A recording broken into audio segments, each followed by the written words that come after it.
welcome to New York. Thank you. I know you're performing at Radio City Music tomorrow, correct? Mm-hmm. How are you feeling about that? That's like a big stage. It's a huge stage. I feel good. My sisters are gonna dance with me too.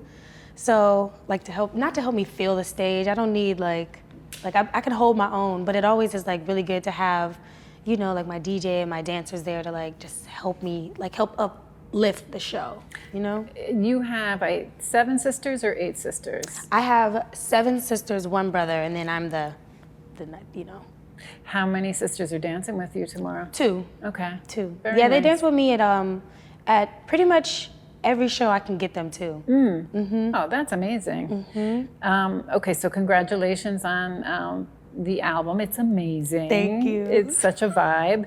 My favorite song on there is High Roller. Yeah? Yes. I start the set with High Roller. Oh, okay. Yeah. What's the story behind High Roller? High Roller. So I actually lived in Las Vegas. I was living in Vegas before the pandemic. I was in a show, actually, like an Elvis Presley musical, and I was singing like a bunch of gospel and blues songs, and just like the atmosphere of Las Vegas is what inspired that song, Also, like I was dating somebody at the time, and like when friends would come into town, he would be like calling me like, "When are you coming home?" And I'm like, "I'm not coming home tonight." I'm not coming home.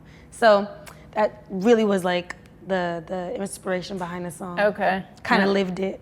Yeah, no, it's very fun. I like it a lot. What's like the fan fave song, like when you perform it, the audience is really into it? The fan favorite, I don't know. Paige, what do you think is the fan favorite? Maybe the fan favorite would be Icarus or either Icarus or Bad Bad. Okay. I would think, yeah. What's now, how long ago did you record the song? So a little while ago, right? It was a while ago, so like the end of last year. Okay. Mm-hmm. So when you kind of look back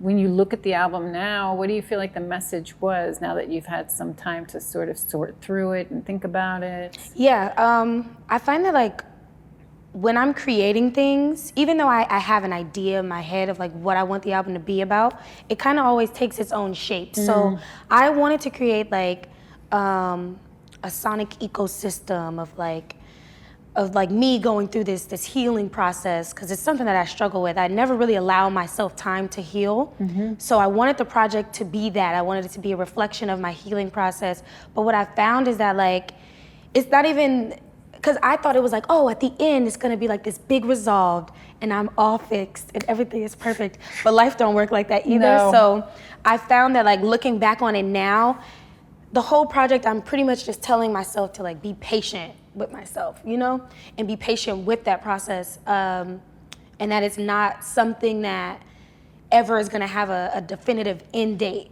It's an ongoing process, healing. Yep, definitely. I know from listening to your interview with Sway that you really your heart hasn't really been broken yet. It has. Oh, it has? It has, but I just don't claim it. Okay. I don't claim that I've ever dated anybody. It's really like my thing. I've never had a boyfriend, if you ask me.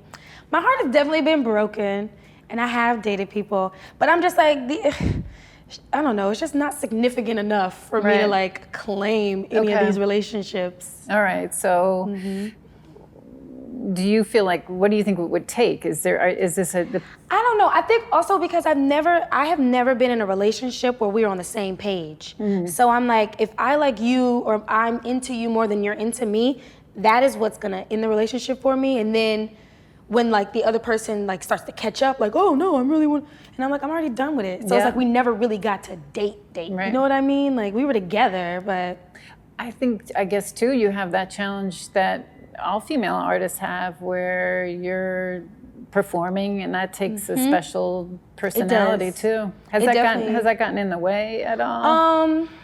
I usually date musicians. Okay. Or you know what it is? I say that I'm attracted to talent. Okay. So I like whatever your thing is, I like talent. So I've been lucky enough to deal with people who understand the lifestyle, but I for sure have like been about to talk to somebody and I'm like, they can't handle this, you know, like they wouldn't understand like what it is that I do. Yeah, it does take a special person for sure. You also have you talked in that interview, you too, about going through as a young, because you've been performing music, your family had a group too. What was the group called? So we're looking at two different names because my stepdad would write music for us, and when we performed and we would sing his songs, we would be Wild Nation. Then we would perform with my dad. He was like really conscious, you know, like a conscious man. Or he still is. He's still very, very conscious and socially aware and all those things. So when we perform with him, we will be Black Nation. So it was I don't even know if it was like a little rivalry, but to me it felt like a little bit of a rivalry. Like right, it does sound like a rivalry. I don't want to stop you. Sorry, Paige, can you take this for me? I thought I put it on Do Not Disturb. I got. Okay. Yeah, that does totally sound like they're the same ninny. One's yeah, I'm like, one's wild. I don't know which one came first though. I don't know if it was Wild Nation or Black Nation. Right.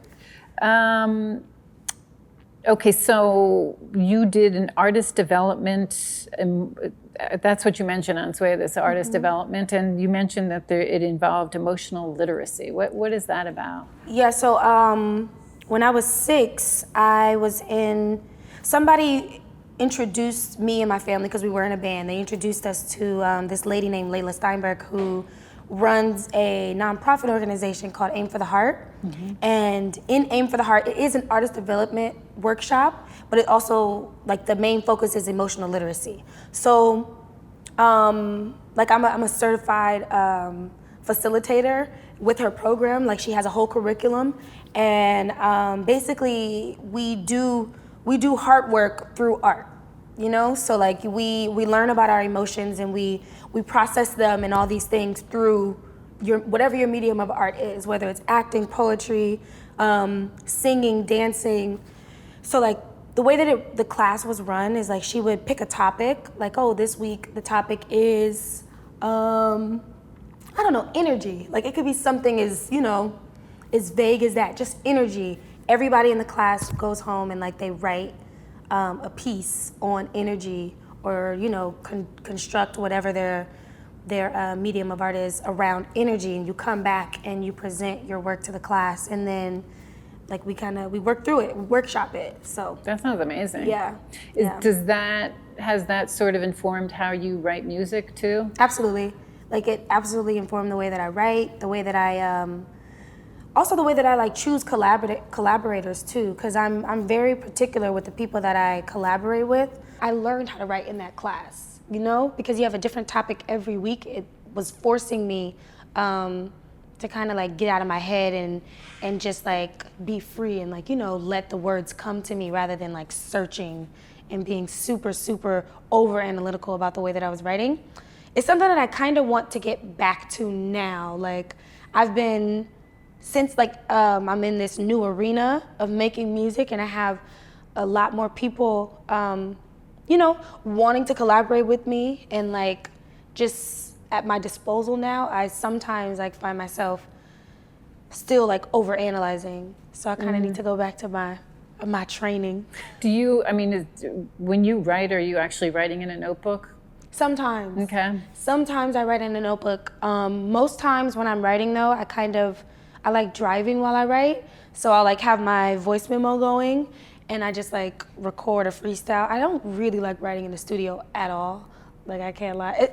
The studio, like there's no windows, like I can't see anything. I'm not getting any love, no energy from the room, it's just dark. But I like recording, like I like recording with all the lights out, but I definitely don't like writing in the studio. I know that, again, you have a pretty deep musical background. Like, how much do you get involved in production? I make these things called sonic mood boards. So, like, they're playlists, but, like, I make a playlist that I give to each producer. It's the same playlist, and, like, it's always evolving as the project is growing, and it's like their blueprint, you know what I mean? Like I want these sounds, I want these textures, I want, these melodies, these chords. And yeah, like me and my executive producer, her name is Hope Shorter, we really guide like the way the music is going. Also because I want it to be really, really cinematic. You know, like I always want my music to tell a story before my voice even comes on the track. So I always make sure that like the vision is clear, and then I let them do what they do, because obviously I can't do it. So I'm Right, like, that's their talent. do your thing. Right, Yeah. yeah. No, I mean, I feel like the project just sounds like it's just so cohesive. Everything came together. I love that. You moved to Texas at what age? I was 15, like a month before my 16th birthday. Okay. What city did you move to? Houston. And I know that you, like, how long did it take you to decide I'm not staying here? I mean, I knew immediately that I didn't want to stay there. Right. Like, you know, that age. Like, I was 15. I was about to turn 16. I didn't know anybody other than my family. My aunt lived there, my cousins. And I knew I really wanted to do music, and I wanted to be, like, taken seriously.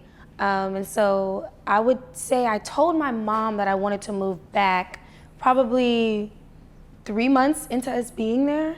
I was like, oh, yeah, no, it's time to go back. I was like, we're going to reconnect with Layla, because, you know, obviously she was like the person that like really helped grow like my talent. She was the one that was doing the emotional literacy classes, yeah, and the artist workshops. I was like, we're gonna go back to LA, we're gonna call Layla, and she's gonna manage me, and I'm gonna do music. Like, that's just what it's gonna be. That was pivotal. Yeah, it was very pivotal. My mom, like, I feel like that's when she like started to see me as like a woman and not a little girl anymore. She was like, okay, I support this vision, like I believe in you, we're gonna do that. And do you look back and feel like, wow, that was... I was wild for talking to my mama like that. Okay. I was wild, but I was just very, very determined. Like, I had so much confidence at that age. Like, I was very, very sure of myself. So I was like, no, this is what I want to do. Yeah, like, that's not typical 16-year-old behavior at all. Yeah, I need to get back to her. Yeah. Get back to that girl. You worked with Tyler. That's so huge. What was the studio experience with him like? So that was probably, I was actually nervous when I went in the booth. Like, leading up to that, I wasn't nervous at all. I was just like, you know, he called you. You know what you're doing, like, you know? But then I got in the booth and I was like, oh, shit, like, okay, let me, like, you know, like, calm down and, like, do my job. But he's so nurturing. Like, he also is somebody that I look up to in, like, the way that he works, because the way that he works is insane. He gave me the blueprint. He had already recorded most of his parts. I think he might have recorded all of his parts except for the very end. And he played me the song, like, and then he was like, I'm gonna have you sing this part. Told me the part I was gonna sing.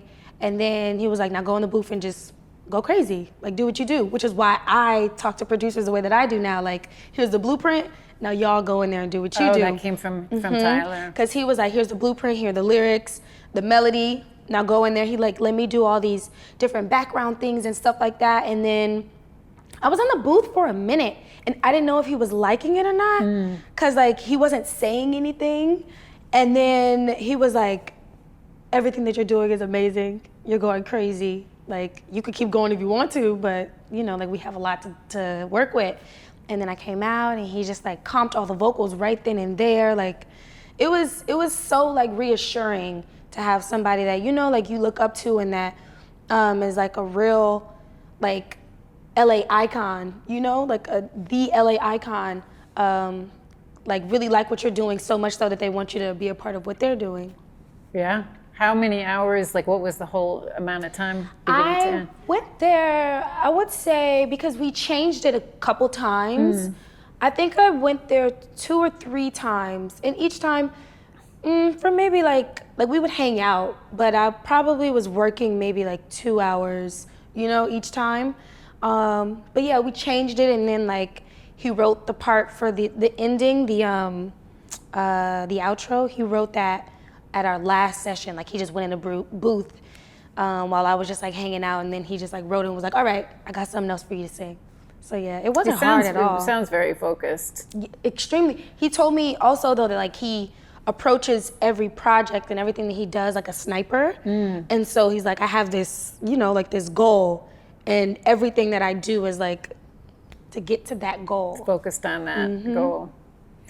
Dope experience. Yeah. All right, well, I mean, last couple of questions. What do you like to do in your downtime? Like, what's like, you have a day to yourself? What are you doing? A day to myself. I love to go see my nieces and my nephews. I like fishing. I'm not as good at it as I want to be. But Ocean fishing? Okay, see, I went ocean fishing one time for my birthday last year, and it was really good. Like, we caught a lot of rockfish. So we went on, it was like a charter boat or whatever. Like, we went and we caught a bunch of rockfish. They cleaned it and like filleted it for us, and then we went back to my house and we just fried it up. Amazing. And we had a fish fry here. All right. So any particular? Are you a TikTok person? TV shows? I'm definitely a TV girl. I act too, so like I love television and film as well. So I'm for sure a TV girl. Okay. Any series that you've been into lately? Lately. If you have time to even watch anything. I know. But no, what have I been watching lately? I watch a lot of documentaries and things like that, but I mean, to go to sleep every night, I watch The Office or Bob's Burgers. What show did I really like this those year, are two though? good ones. I know, but I watched some good shows this past year, and I'm sad I can't remember right now. My brain just went gone. So, what's next, Fana? What are you working on music-wise? What do we have to look forward to? I'm working on my deluxe right now for Flora and Fana. I was supposed to be done before the tour started, but I'm like, I don't ever want to put anything out that I don't feel great about, you know? Like, not even just good, like I need to feel great about it. So I'm like taking my time, but because it's, the payoff is gonna be amazing, hopefully. So I'm planning on going to the studio on Friday to finish that up. My Here deluxe. in New York? Here in New York, Okay. yeah.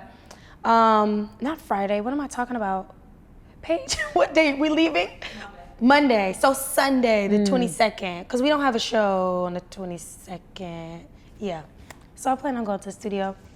Fun, excellent. Thank you so much. Thank you.